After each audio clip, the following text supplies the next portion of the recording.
folks, and welcome back to another episode of Pinal Prep Spotlight, brought to you by 911 Air Repair, your local air conditioning expert specializing in maintenance, repair, and new installations. This is officially our last full week of the regular season. The regular season ends on Monday. Only a handful of teams will be competing, so hey, this is our big week. This is make it or break it time for a lot of our teams, and we are going to be talking about two of our softball teams in the 3A conference, and right now this is a big game for them. It is happening on Thursday, and pretty much it's all about seeding right now. Both of these teams are hanging on to a top 16 spot. If you're in the between 8 and 16 range, you get to host during the play-in round. If not, then hey, you're on the road. And the two teams I'm talking about are Coolidge and ALA Ironwood.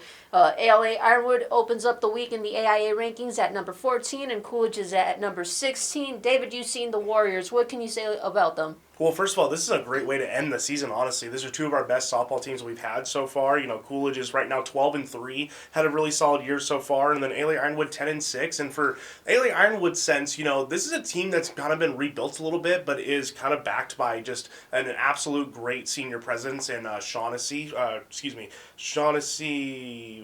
looking for your name, Shaughnessy Serrano. She has been an absolute, just a huge piece for this team, batting .524 right now on the season. She's a great pitcher as well, has an ERA just above 3 right now at 3.11. She's done an amazing job for them right now, and she's just kind of been that senior piece that they've needed for so long, especially after losing some of those pieces in previous years. She's really stepped into that role big time and has been a huge bright spot for them, and has really carried this team. You know, sometimes, you know, it really comes down to if she's on, this team is going to win, but if she's not, this team might struggle a little bit because they do struggle with their defense behind Shaughnessy when she's on the mound. So it's just kind of that sense of what team shows up and how she shows up as well. She's able to motivate her girls, the rest of the team. She's able to kind of, you know, lead them by example and be that person they need. So I'm expecting a huge game from her. She's probably going to be in the circle for this game to really kind of cement themselves in those rankings, because this is a big point of the season, like you mentioned. They have to find those spots, because if they want to find a good playoff matchup and a good route to a championship, they're going to have to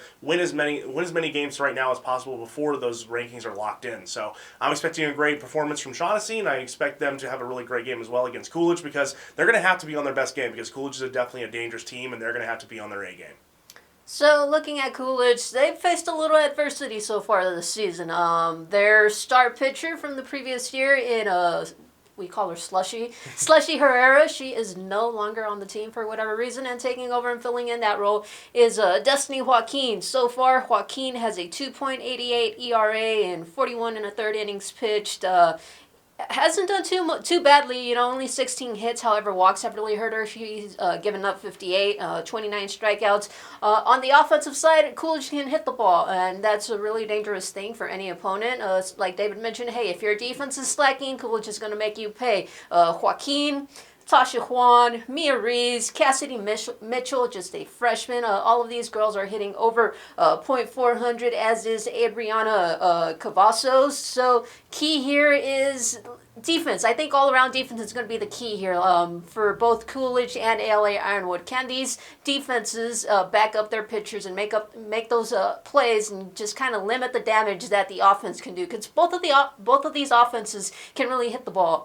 Overall, David, is there anything else you would like to add? I think this might be a little bit of a pitcher's duel that we get. You know, Joaquin, like you mentioned, is a really solid pitcher.